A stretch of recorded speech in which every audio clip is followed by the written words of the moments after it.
ನಾನು ಒಂದು ಊರಲ್ಲಿ ಕೆಲಸ ಮಾಡ್ತಿದ್ದೆ, ಇಲ್ಲಿ ಪಕ್ಕದ ಜಿಲ್ಲೆಯಲ್ಲಿ. ಆ ಒಂದು ಜಿಲ್ಲೆಯಲ್ಲಿ ಕೆಲಸ ಮಾಡ್ತಿದ್ದಾಗ ಒಂದು ಮಗು ಸಿಕ್ತು ನಮಗೆ.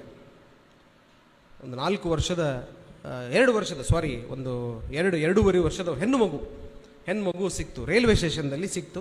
ನನ್ನ ಆಫೀಸು ರೈಲ್ವೆ ಸ್ಟೇಷನ್ ಪಕ್ಕದಲ್ಲಿ ಇರೋದರಿಂದ ನನಗೆ ಕೂಡಲೇ ಮಾಹಿತಿ ಬಂತು. ಇಲ್ಲ ಸರ್, ಒಂದು 2 ವರ್ಷದ ಹುಡುಗಿ ಬಿಟ್ಟು ಹೋಗಿದ್ದಾರೆ. ಯಾವುದೋ ರೈಲ್ವೆ ಸ್ಟೇಷನ್ ಟ್ರೈನ್ ಹೋಯಿತು, ಬಟ್ ಆ ಹುಡುಗಿನ ಬಿಟ್ಟು ಹೋಗಿದ್ದಾರೆ.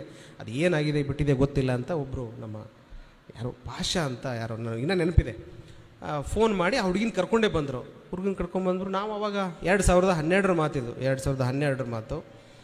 ಆವಾಗ ನನಗೆ ಆಶ್ಚರ್ಯ ಆಯಿತು, ಆ ಹುಡುಗಿ ಹೆಂಗೆ, ಏನಿದು, ಇದು ಈ ಥರ ಯಾಕೆ ಬಿಟ್ಟೋದ್ರು ಏನೋ ಅಂತೆಲ್ಲ ನಮ್ಮ ತಲೆಯಲ್ಲಿ ನಮ್ಮದೇ ಆದಂಥದ್ದು ಬಂತು. ಬಟ್ ಅದು ರೈಲ್ವೆಗೆ ಬರ್ತಿತ್ತು. ಆದರೂ ಕೂಡ ರೈಲ್ವೆದವ್ರು ಎಲ್ಲಿರ್ತಾರೋ ಏನೋ ಅಂತಂದೇಳಿ ನಾನೇನು ಮಾಡಿದೆ, ಅಲ್ಲಿ ಪಕ್ಕದಲ್ಲಿ ಒಂದು ಡಾನ್ ಬಾಸ್ಕೋ ಮಕ್ಕಳ ಕೇಂದ್ರ ಇದೆ ನಮ್ಮ ಯಾದಗಿರಿಯಲ್ಲಿ. ಅವರನ್ನು ಮಕ್ಕಳ ಕೇಂದ್ರದವ್ರಿಗೆ ಕರೆಸಿ ಅದನ್ನು ಸ್ವಲ್ಪ ಹೊತ್ತು ಇಟ್ಟು ಅದನ್ನೆಲ್ಲ ಸ್ವಲ್ಪ ವಿಚಾರ ಮಾಡೋಕೆ ಹಚ್ಚಿ ಅದಕ್ಕೆ ಸ್ವಲ್ಪ ಮಾಹಿತಿ ಸಂಗ್ರಹಲಿಕ್ಕೆ ಸ್ಟಾರ್ಟ್ ಮಾಡಿದರೆ ಇದು ಸುದ್ದಿ ಪತ್ರಿಕೆಯವರಿಗೆ ಹೋಯಿತು. ಹಿಂಗೊಂದು ಮಗು ಸಿಕ್ಕಿದೆ, ಯಾರೋ ಇದನ್ನು ಮಾಡಿದ್ದಾರೆ, ಹಿಂಗಾಗಿದೆ. ಪತ್ರಿಕೆಯವರು ಬಂದರು. ಪತ್ರಿಕೆಯವರು ಅವ್ರ ಮಗಳದ್ದು ಇದನ್ನೆಲ್ಲ ತೊಗೊಂಡ್ರು, ಎಲ್ಲ ಮಾಹಿತಿಯನ್ನು ತೊಗೊಂಡ್ರು, ಇದನ್ನು ಮಾಡಿದರು. ಆಮೇಲೆ ನಾವು ಪ್ರಯತ್ನ ಮಾಡಿರ್ತಕ್ಕಂಥದ್ದನ್ನು ಕೂಡ ತೊಗೊಂಡ್ರು. ಆಶ್ಚರ್ಯ ಹೆಂಗಾಯಿತು ಅಂತಂದು ಹೇಳಿದ್ರೆ, ಆ ಹುಡುಗಿ ಸ್ವಲ್ಪ ಬೆಂಗಳೂರು ಅಂತ ಹೇಳ್ತಾ ಇತ್ತು. ಬೆಂಗಳೂರು ಅಂತ ಹೇಳ್ತಾ ಇತ್ತು. ಸ್ವಲ್ಪ ತಮಿಳು ಭಾಷೆಯನ್ನು ಮಾತಾಡ್ತಾ ಇತ್ತು. ತಮಿಳು ಅಂತ ಗೊತ್ತಾಯಿತು ನಮ್ಮ ಪತ್ರಿಕಾ ಫ್ರೆಂಡ್ಸ್ಗೊಬ್ಬರಿಗೆ, ಯಾರಿಗೋ. ನನಗೂ ಕೂಡ ಗೊತ್ತಾಯಿತು, ಇದು ಸ್ವಲ್ಪ ನೋಡಿದರೆ ತಮಿಳು ಮಾತಾಡ್ತಾರೆ. ತಮಿಳು ಅಂತ ತಕ್ಷಣ ನಾವು ಬರೋದು ಬೆಂಗಳೂರಲ್ಲಿ ಯಾರೋ ವಾಸವಾಗಿದ್ದಾರೆ, ಏನೋ ಆಗಿದೆ ಅಂತ. ಆಮೇಲೆ ಏನು ಮಾಡೋದು ಅಂತಂದೇಳಿ ನಮಗೇನೂ ತೋಚಲಿಲ್ಲ. ಹೆಂಗೋ ಮಾಡಿ ಸ್ವಲ್ಪ ಹೊತ್ತು 1 hour 2 hour 3 hours 4 hours ಆ ಹುಡುಗಿನ ಹೆಂಗೋ ಮಾಡಿ ಸ್ವಲ್ಪ ಭಾಳ ಸಿಕ್ಕಾಪಟ್ಟೆ ಅಳ್ತಿತ್ತು. ಇಷ್ಟು ಅಳ್ತಿತ್ತು ಅಂತಂದಿದ್ರೆ, ಇಷ್ಟು ಇರಿಟೇಟ್ ಆಗ್ತಿತ್ತಲ್ಲ, ಅಷ್ಟು ಇರಿಟೇಟ್ ಆಗ್ತಿತ್ತು. ಭಾಳ ಅಷ್ಟು ಅದ್ರ ಸಂಕಷ್ಟ ನೋಡಿ ನಮಗೆ ಕಷ್ಟ ಆಗ್ತಾಯಿತ್ತು. ಬಟ್ ಇದು ಹುಡುಗಿನ ಬಿಡಬಾರ್ದು, ಇದು ಬೆಳಗ್ಗೆ ಹರಿದ್ರೊಳಗೇ ಇದನ್ನು ಹುಡುಗಿನ ಪತ್ತೆ ಹಚ್ಚಬೇಕು, ಇದು ಏನಾಗಿದೆ ಅಂತಂದೇಳಿ ನಾವು ಮತ್ತು ಪತ್ರಿಕೆಯವರು ಅದನ್ನು ಒಂದು ತೀರ್ಮಾನ ತೆಗೆದುಕೊಂಡ್ವಿ. ನಮ್ಮ ಪತ್ರಿಕೆಯವರು ಅದನ್ನು ಏನು ಮಾಡಿದರು ಅಂತಂದಿದ್ರೆ, ಬೆಳಗ್ಗೆ ಹೊರದ್ರೆ ಸುದ್ದಿ ಮಾಡೋಣ ಸರ್ ಅಂತಂದೇಳಿ ಆ ಹುಡುಗಿ ಫೋಟೋ ನನ್ನ ಕಡೆಯಿಂದ ಮಾಹಿತಿ ತೆಗೆದುಕೊಂಡು ಒಂದಿಷ್ಟು ಇದನ್ನು ಮಾಡಿಕೊಂಡು ಒಂದು ಪತ್ರಿಕೆಯಲ್ಲಿ ಒಂದು ಹಿಂಗೆ ಹುಡುಗಿನ ಬಿಟ್ಟೋಗಿದ್ದಾರೆ, ರೈಲ್ವೆ ಸ್ಟೇಷನ್ದಲ್ಲಿ ಬಿಟ್ಟೋಗಿದ್ದಾರೆ, ಇಂಥಲ್ಲಿ ಇವರು ಆರೈಕೆ ಕೇಂದ್ರದಲ್ಲಿ ಇಟ್ಟಿದ್ದಾರೆ, ಒಂದು ಈ ಹುಡುಗಿನ ಇಂತಿಂಥದ್ದಿದೆ, ಹಿಂಗಿದೆ, ಸಾದಗಪ್ಪು ಇದ್ದಾರೆ, ಇಷ್ಟು ಎತ್ತರ, ಇಷ್ಟು ಹೈಟು, ಮತ್ತು ತಮಿಳು ಅಲ್ಪ ಸ್ವಲ್ಪ ಭಾಷೆ ಮಾತಾಡ್ತದೆ, ಹಿಂಗೆ ಅಂತಂದು ಎಲ್ಲ ನಾವು ಹಾಕಿ ಒಂದು ವರದಿಯನ್ನು ಮಾಡಿದರು. ದಿವಸನೇ ಅದು ಅವಾಗಿನ ವಾಟ್ಸಪ್ ಇರಲಿಲ್ಲ, 2012 ಮಾತು ಅಂತಂದೇಳಿ ವಾಟ್ಸಪ್ ಇರಲಿಲ್ಲ. ಮತ್ತು ದಿವಸನೇ ಈಗ ಸಿಕ್ಕ ಮ್ಯಾಗನು ಕೂಡ ಬರ್ತಾಯಿದ್ದಾವೆ. ಆ ಮಾತು ಬೇರೆ, ಎಷ್ಟೋ ಹುಡುಗರು ಕಳ್ಕೊಂಡು ಮ್ಯಾಗನು ಕೂಡ ಬರ್ತಾನೆ ಇರ್ತವೆ. ಹಾಗೆ ಈ ಹುಡುಗ ಅಲ್ಲಿ ಮಿಸ್ ಆಗಿದೆ, ಇಲ್ಲಿ ಮಿಸ್ ಆಗಿದೆ ಅಂತಂದೇಳಿ. ಆಮೇಲೆ ನಾವು ನೋಡಿದಾಗ ಎಷ್ಟೋ ನಾವು ಮಂದಿ ಜನರಿಗೂ ಕೂಡ ಫಾರ್ವರ್ಡ್ ಮಾಡಿರ್ತೀವಿ. ಅದನ್ನು ನೋಡಿದಾಗ ಗೊತ್ತಾಗ್ತದೆ ಅದು 1 ವರ್ಷದಿಂದನೇ ಪತ್ತೆ ಆಗಿರ್ತದೆ. ಅಂದರೆ ಮಿಸ್ಇನ್ಫಾರ್ಮೇಷನ್ ಭಾಳ ಹೋಗುತ್ತೆ. ಆದರೆ ಪತ್ರಿಕೆಯಲ್ಲಿ ಮಿಸ್ಇನ್ಫಾರ್ಮೇಷನ್ ಆಗಲಿಕ್ಕೆ ಚಾನ್ಸೇ ಇಲ್ಲ. ನೀವು ಮಾಡಬೇಕಂದ್ರೂ ಕೂಡ ಆಗಲ್ಲ. ಅಂದರೆ ಅದು ಅಷ್ಟು ತಳಹದಿಯಿಂದ ಅದು ಬೆಳೆದು ಬಂದುಬಿಟ್ಟಿದೆ, ಅಷ್ಟು ನಿಖರವಾದಂಥ ಮಾಹಿತಿ. ಆವಾಗ ಆ ಪತ್ರಿಕೆಯ ಮಾಹಿತಿ ಬೆಂಗಳೂರುವರೆಗೂ ಹೋಯಿತು. ಬೆಂಗಳೂರಿಗೆ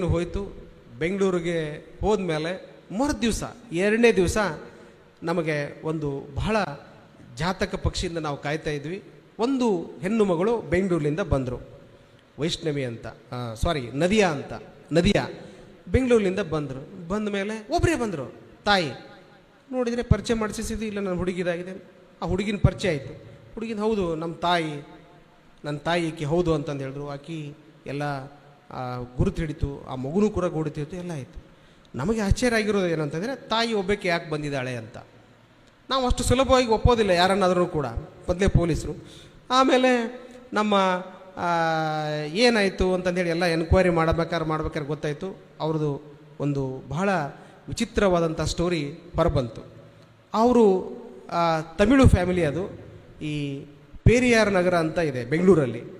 ಪೇರಿಯಾರ್ ನಗರದಲ್ಲಿ ಸುಮಾರು 5 ವರ್ಷದಿಂದ ಪ್ರೀತಿಸಿ ಮದುವೆ ಆದಂಥ ಒಂದು ತಮಿಳು ಕುಟುಂಬ. ಆ ತಮಿಳು ಕುಟುಂಬಕ್ಕೆ ಒಂದು ವೈಷ್ಣವಿ ಅನ್ನೋದು ಒಂದು ಹುಡುಗಿ ಏನೇನೋ ಈ ಕಾರಣಕ್ಕಾಗಿ ಸಣ್ಣ ಪುಟ್ಟ ಜಗಳ ಆಡಿಕೊಂಡು ಆ ಕುಟುಂಬ ಬೇರೆ ಬೇರೆ ಆಗಿಬಿಟ್ಟಿರುತ್ತೆ. ತಂದೆ ಒತ್ತಟೆ ಬದುಕ್ತಾ ಇದ್ದಾನೆ, ತಾಯಿ ಒತ್ತಟೆ ಬದುಕ್ತಾ ಇದ್ದಾರೆ. ಆಮೇಲೆ ಈ ಒಂದು ಕೆಲಸ ಬಡತನ ಹೋಗಬೇಕಾದ್ರೆ ಮಗುನ ಯಾರೋ ಕಳ್ಳತನ ಮಾಡಿಬಿಟ್ಟಿದ್ದಾರೆ, ಕಿಡ್ನ್ಯಾಪ್ ಮಾಡಿಬಿಟ್ಟಿದ್ದಾರೆ.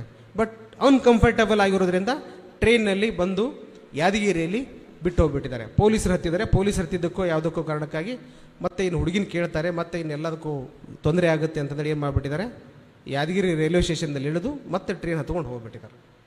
ಬಟ್ ನಾವು ಅಷ್ಟಕ್ಕೆ ಸುಮ್ಮನಾಗಲಿಲ್ಲ, ಮತ್ತೆ ಮುಂದುವರೆದ್ವಿ ತಂದೆ ಎಲ್ಲಿ ಅಂತ. ಆಮೇಲೆ ನಾವು ಒಂದು ಸ್ವಲ್ಪ ನೆಕ್ಸ್ಟ್ ಟ್ರೈನಿಗೆ ತಂದೆ ಬಂದ, ಅವನ ಹೆಸರು ವೆಂಕಟೇಶ್ ಅಂತ. ತಂದೆ ಬಂದ ಮೇಲೆ ನಾವೆಲ್ಲ ಕೇಳಿದ್ವಿ, ಯಾಕೆ ನೀವು ತಂದೆ ಒಂದು ಟ್ರೈನಿಗೆ ತಾಯಿ ಒಂದು ಟ್ರೈನಿಗೆ, ಯಾಕಂದ್ರೆ ಮಗು ಹೋಗಿದೆ ಅಂತ ಇಬ್ಬರು ಕೂಡ ಬರ್ಬೋದಾಗಿತ್ತು, ಅಥವಾ ಇವ್ರ ಬಗ್ಗೆ ಇರ್ಬೋದು. ಅವಾಗ ಗೊತ್ತಾಯಿತು ನಮಗೆ ಅವರು ಪ್ರತ್ಯೇಕವಾಗಿ ವಾಸಿಸ್ತಾ ಇದ್ದಾರೆ ಅಂತ.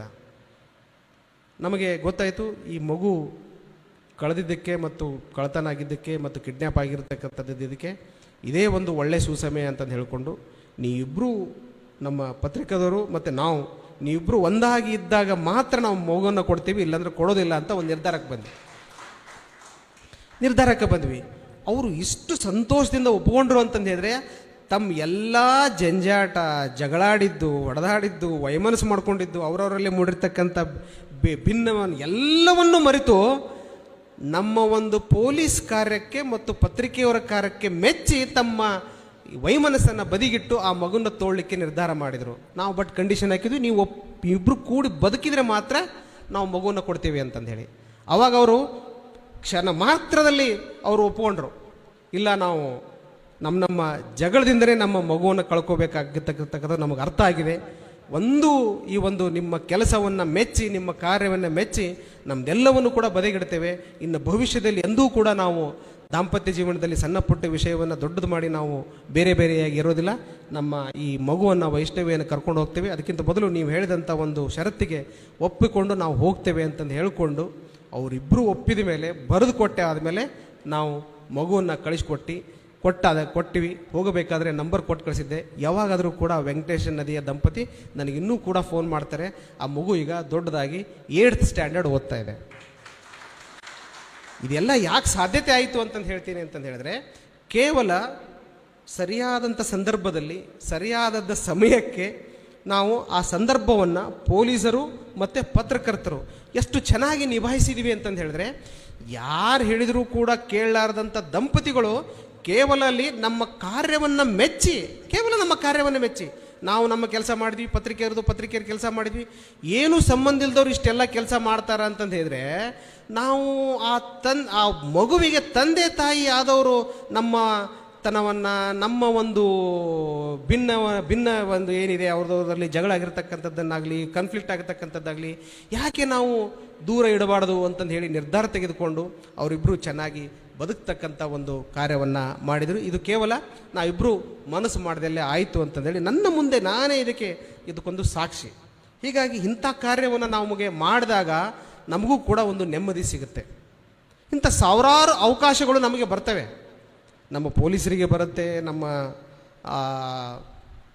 ಪ್ರೆಸ್ದವರಿಗೆ ಬರುತ್ತೆ. ಇಂಥ ಕಾರ್ಯಗಳನ್ನು ನಮಗೆ ಅವಕಾಶ ಮಾಡಿಕೊಟ್ಟಿದ್ದಾರೆ. ಆ ಅವಕಾಶವನ್ನು ನಮ್ಮ ಕೆಲಸ ನಾವು ಮಾಡಬೇಕು. ನಾವು ಸಮಾಜ ಸುಧಾರಣೆ ಮಾಡ್ತೀವಿ ಅಂತಂದು ಹೇಳಿ ಮಾಡಬಾರ್ದು. ಆದರೆ ನಮ್ಮ ಕೆಲಸವನ್ನು ನಮಗೆ ಕರೆಕ್ಟಾಗಿ ಮಾಡಿದಾಗ ತನ್ನಿಂದ ತಾನೇ ಅದು ಅಲ್ಲಿಗೆ ಬಂದು ಸೇರುತ್ತೆ. ಹೀಗಾಗಿ ನಮ್ಮ ಪೊಲೀಸು ಮತ್ತು ನಮ್ಮ ಪತ್ರಕರ್ತರು ಎಷ್ಟು ಚೆನ್ನಾಗಿ ನಾವು ಕೆಲಸ ಮಾಡಿದಾಗ ಅದು 100% ಆಗಿ ಯಶಸ್ಸನ್ನು ನಮಗೆ ಕಣ್ಣು ಮುಂದೆ ಸಿಗುತ್ತೆ ಮತ್ತು ನೆಮ್ಮದಿ ಜೀವನನೂ ಕೂಡ ಆಡಲಿಕ್ಕೆ ಅದು ಆಗ್ತದೆ ಅಂತಂದೇಳಿ ಹೇಳ್ತೇನೆ. ಜೊತೆಗೆ ನಾವು ಈ ರೀತಿ ಮಾಡಬೇಕಾದ್ರೂ ಕೂಡ ನಮಗೆ ಸಾಕಷ್ಟು ಸವಾಲುಗಳು ಕೂಡ ಬರ್ತವೆ. ಇತ್ತೀಚೆಗೆ ಕಾನೂನುಗಳು ತೊಡಕುಗಳು ಕೂಡ ಬರುತ್ತೆ. ಜೊತೆಗೆ ನಾವು ನಿರ್ಭಯದಿಂದ ಕೆಲಸ ಮಾಡಲಿಕ್ಕೂ ಕೂಡ ಸಾಕಷ್ಟು ತೊಂದರೆಗಳು ಬರ್ತವೆ.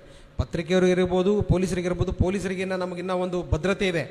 ಆದರೆ ಪತ್ರಿಕೆಯದವರಿಗೆ, ಪತ್ರಿಕಾರಂಗದವರಿಗೆ, ಪತ್ರಕರ್ತರಿಗೆ ಅದು ಯಾವುದೂ ಕೂಡ ಇಲ್ಲ. ಅವರು ಏನೇ ಮಾಡಿದ್ರು ಕೂಡ ಮತ್ತೆ ಮನೆಗೆ ಹೋಗಬೇಕಾದ್ರೆ ಅಳುಕಿಲ್ಲಿಂದನೇ ಮನೆಗೆ ಹೋಗಬೇಕಾಗತ್ತೆ. ಒಂದು ಸ್ಕೂಲ್ ತನ್ನ ಮಗಳನ್ನು ಒಬ್ಬ ಪತ್ರಕರ್ತ ತನ್ನ ಮಗಳನ್ನು ಶಾಲೆಗೆ ಕರ್ಕೊಂಡೋಗಿ ಬಿಡಬೇಕಂತಂದ್ರೂ ಕೂಡ ಆ ಶಾಲೆ ಬಗ್ಗೆ ನಾನು ಏನಾದರೂ ಬರೆದಿದ್ದೇನೆ, ಹೇಗೆ ಏನಂತಾರೆ ಅಂತಂದೇಳಿ ಒಂದು ಅಳುಕಲಿಂದನೇ ಹೋಗಬೇಕಾದಂಥ ಪರಿಸ್ಥಿತಿ ಇದೆ ಇವತ್ತು. ಹಂಗಾದಾಗ ಆ ಪತ್ರಕರ್ತ ಆ ಶಾಲೆಗೆ ಅಡ್ಮಿಷನ್ ತಗೊಳ್ತಪ್ಪ ಅಥವಾ ಆ ವ್ಯವಸ್ಥೆ ಇದರಿಂದ ತಪ್ಪ, ಬಹಳಷ್ಟು ವಿಚಾರಗಳು ನಮಗೆ ಬರ್ತವೆ. ಯಾಕೋ ನಾವೊಂದು ಏನೋ ಸೇಫ್ ಝೋನ್ದಾಗಲಿದ್ದೀವಿ. ಪೊಲೀಸರು ನಮಗೆ ಸೇಫ್ ಝೋನ್ ಇದೆ, ನಮಗೆ ಭದ್ರತೆ ಇದೆ, ನಮಗೆ ನಮ್ಮದೇ ಆದಂಥ ಒಂದಿಷ್ಟು ಇದೆ, ಏನಂದರೆ ಭದ್ರತೆಯಿಂದ ಬದುಕ್ತಕ್ಕಂಥ ನಮಗೆ ಒಂದಿಷ್ಟು ಕಾನೂನು ಚೌಕಟ್ಟಿನಲ್ಲಿಯೂ ಕೂಡ ಇದೆ. ಆದರೆ ಪತ್ರಕರ್ತರಿಗೆ ಇದು ಇಲ್ಲ. ಹೀಗಾಗಿ ಈ ಒಂದು ವಿಷಯದಲ್ಲಿ ಮಾತ್ರ ನಮಗೆ ಅವರಿಗೆ ಸಾಮ್ಯತೆಯಲ್ಲಿ ಬೇರೆ ಇದೆ. ಇದೊಂದು ಬಿಟ್ಟರೆ ಉಳಿದಂತೆ ಎಲ್ಲವೂ ನಮ್ಮ ಪತ್ರಿಕೆಯವರು ಹೇಳಿದ್ರಲ್ಲ, ಎಲ್ಲದರಲ್ಲಿಯೂ ಕೂಡ ನಮಗೆ ಭಾಳಷ್ಟು ಸಾಮ್ಯತೆ ಇದೆ. ನಮಗೆ ಯಾವುದೇ ರಜೆ ಇಲ್ಲ. ನಮ್ಮ ಸ್ನೇಹಿತರು ಹೇಳಿದಾಗೆ, ನಮ್ಮ ಪೂಜನೀಯರು ಹೇಳಿದಾಗೆ ನಮಗೆ ಯಾವುದೇ ರಜೆಗಳಿಲ್ಲ. ರಜೆ ಇದ್ರೂ ಕೂಡ ಏನಾದರೂ ಆಯಿತು ಅಂತಂದಿದ್ರೆ ಬರಲೇಬೇಕು. ಯಾವುದಾದ್ರೂ ಒಂದು ಹಬ್ಬ ಮತ್ತು ಯಾವುದಾದ್ರೂ ಒಂದು ದೊಡ್ಡ ಬಂದೋಬಸ್ತ್ ನಡೀತಾ ಇರ್ತದೆ. ಆವಾಗ ಎಲ್ಲರೂ ಹಬ್ಬವನ್ನು ಆಚರಣೆ ಮಾಡಬೇಕಾದ್ರೆ ನಮ್ಮ ಪತ್ರಿಕೆಯವರು ಕ್ಯಾಮ್ರಾ ಹಿಡ್ಕೊಂಡು ನಿಲ್ಲಬೇಕಾಗತ್ತೆ. ಇವರು ಒಂದು ಸಣ್ಣ ಡೈರಿನ ಹಿಡ್ಕೊಂಡು ನೋಡಬೇಕಾಗತ್ತೆ ಏನಾಗ್ತಾ ಇದೆ, ಏನು ನಡೀತಾ ಇದೆ ಅಂತ. ನಮ್ಮವರು ಲಾಠಿ ಹಿಡ್ಕೊಂಡು ಬಂದೋಬಸ್ತ್ ಮಾಡಬೇಕಾಗತ್ತೆ.